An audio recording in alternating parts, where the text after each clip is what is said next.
Hi, welcome to my channel. இன்றைக்கி நம்ம சேனலில் க்ரோச்சட் ஹெட்பேண்ட் எப்படி பண்ணுறதுன்னு பார்க்கலாம். நான் இன்றைக்கி நியூ பார்ன் பேபி சைஸ்க்கு ஹெட்பேண்ட் செய்ய போகிறேன். ஒவ்வொரு ஏஜுக்கும் ஹெட்பேண்ட் சைஸ் வேறு மாதிரி இருக்கும். அதுக்கு செயின் இன்க்ரீஸ் பண்ணால் போதும். இப்போ நான் நியூ பார்ன் பேபிக்கு செய்கிறதுனால 60 செயின் போட்டுக்கிறேன். இது 6 மந்த் பேபி வரைக்கும் கரெக்டாக இருக்கும். 1 இயர் பேபிக்கு போடணும் அப்படின்னா 80 செயின் போட்டால் கரெக்டாக இருக்கும்.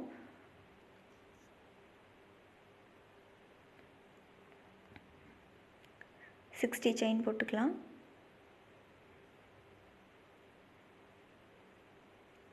செயின் போட்டு முடிச்சாச்சு. இப்போது ஃபஸ்ட்டு செயினில் ஸ்லிப் நாட் போட்டுக்கலாம்.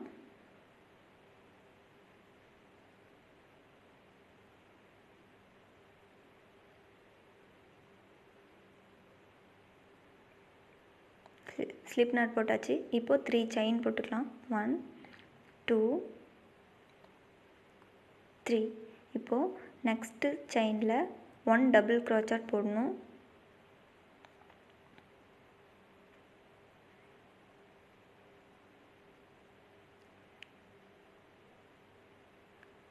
அதே மாதிரி அடுத்த செயினில் 1 டபுள் க்ரோச்சட் போடணும்.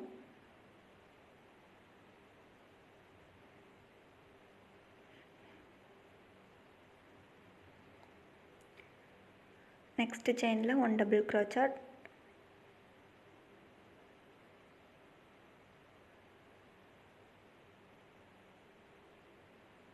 அடுத்து செயினில் 1 டபுள் க்ரோச்சட்.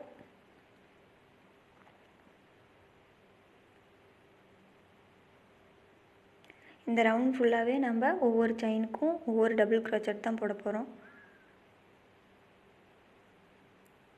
இந்த ரவுண்ட் ஃபுல்லாக ஒவ்வொரு செயினுக்கும் ஒரு டபுள் க்ரோச்சட் போட்டு வரணும்.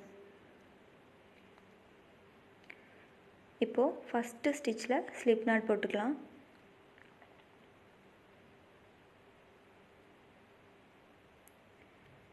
இப்போது ஒரு லைன் போட்டு முடிச்சாச்சு. அடுத்த லைன் போடலாம்.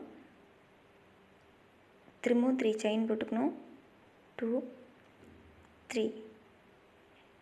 இப்போது அடுத்த ஸ்டிச்சில் 1 டபுள் க்ரோச்சட் போடணும். ஃபஸ்ட் லைன் எப்படி பண்ணமோ அதே மாதிரி தான். அடுத்த செயினில் 1 டபுள் க்ரோச்சட்.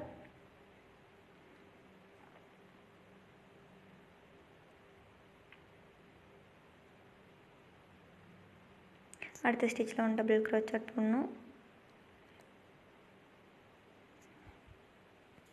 இதே மாதிரி தான் ஃபஸ்ட்டு லைன் எப்படி ஒவ்வொரு செயினுக்கும் ஒவ்வொரு டபுள் க்ரோச்சட் போட்டோமோ அதே மாதிரி இந்த லைனுக்கும் இந்த ரவுண்ட் ஃபுல்லாக ஒவ்வொரு செயினுக்கும் ஒவ்வொரு டபுள் க்ரோச்சட் போடணும்.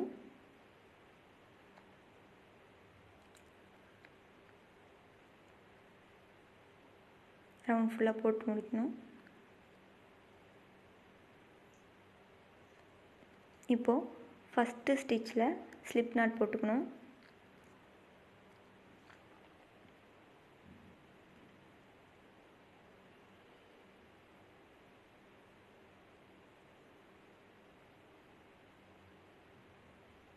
ஹெட்பேண்ட் சைஸ் போதுன்னு நினச்சா இதோடய கட் பண்ணிக்கலாம்.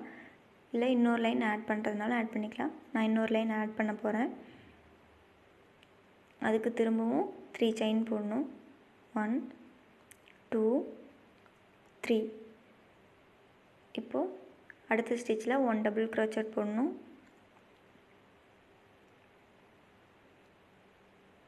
அடுத்த ஸ்டிச்லேயும் 1 டபுள் க்ரோச்சட் போட போகிறோம்.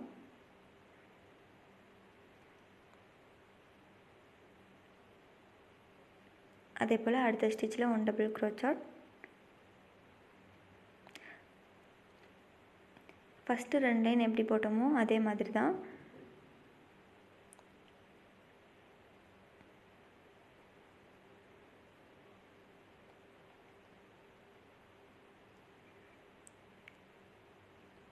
இந்த ரவுண்ட் ஃபுல்லாக ஒவ்வொரு ஸ்டிச்சுக்கும் 1 டபுள் க்ரோச்சட் போட்டு வரணும்.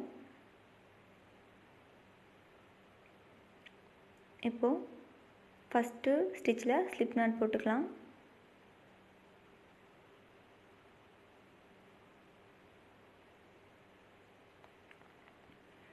ஒரு செயின் போட்டு த்ரெட்டை கட் பண்ணிக்கலாம்.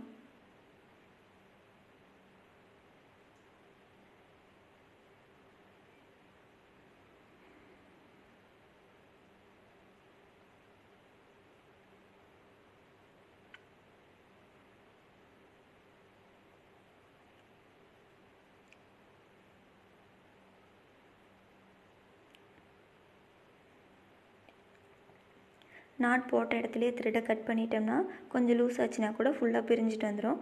அதனால் ஊசியில் நூல் கோர்த்துட்டு கொஞ்சம் தூரம் அதை வந்து ஸ்டிச் பண்ணிவிட்டு அப்புறமா வந்து த்ரெட்டை கட் பண்ணிக்கலாம். அப்போது வந்து கொஞ்சம் லூஸ் ஆகாது, பிரிஞ்சு வராமல் இருக்கும்.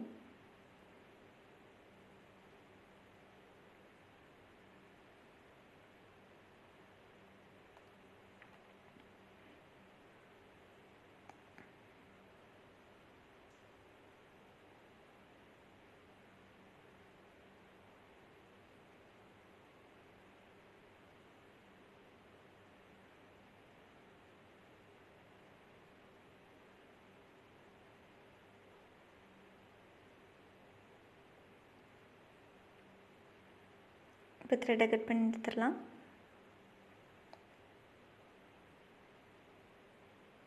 நம்ம ஹெட்பேண்ட் ரெடி ஆகிடுச்சு. இதுக்கு மேலே டெக்கரேஷனுக்கு ரோஸ் ஆட் பண்ண போகிறேன். இந்த ரோஸோட வீடியோ ஏற்கனவே நம்ம சேனலில் இருக்குது. லிங்க் வந்து டிஸ்கிரிப்ஷனில் கொடுக்குறேன், செக் பண்ணி பார்த்துக்கோங்க. ரோஸ் தான் வைக்கணும்னு இல்லை, இந்த பவ்வும் வைக்கலாம். இதோட லிங்க்கும் கீழே டிஸ்கிரிப்ஷனில் கொடுக்குறேன். இந்த ஃப்ளவர் மட்டும் இல்லை, இது மாதிரி நம்ம சேனலில் ஏற்கனவே நிறைய ஃப்ளவர் போட்டிருக்கோம். டிஸ்கிரிப்ஷனில் கொடுக்குறேன், செக் பண்ணி பாருங்கள்.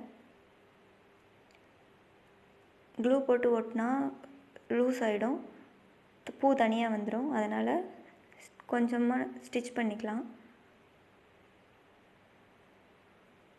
ஸ்ட்ராங்காக இருக்கும். குழந்தைங்க பிடிச்சி இழுத்தாலும் பூ தனியாக வராது.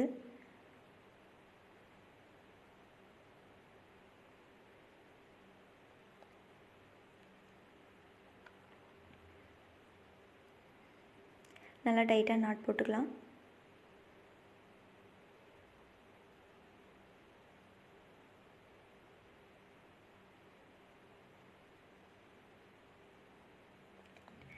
இது வந்து நியூ பார்ன் பேபிலேருந்து 6 மந்த் வரைக்கும் இந்த ஹெட்பேண்ட் கரெக்டாக இருக்கும். நான் இதே போல் 1 இயர் பேபிக்கும் செஞ்சு வச்சுருக்கேன்.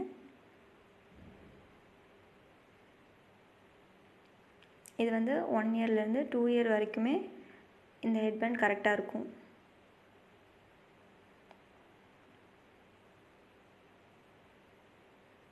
இந்த வீடியோ உங்களுக்கு பிடிச்சிருந்தா லைக் பண்ணுங்கள். மறக்காமல் எங்கள் சேனலுக்கு சப்ஸ்கிரைப் பண்ணுங்கள்.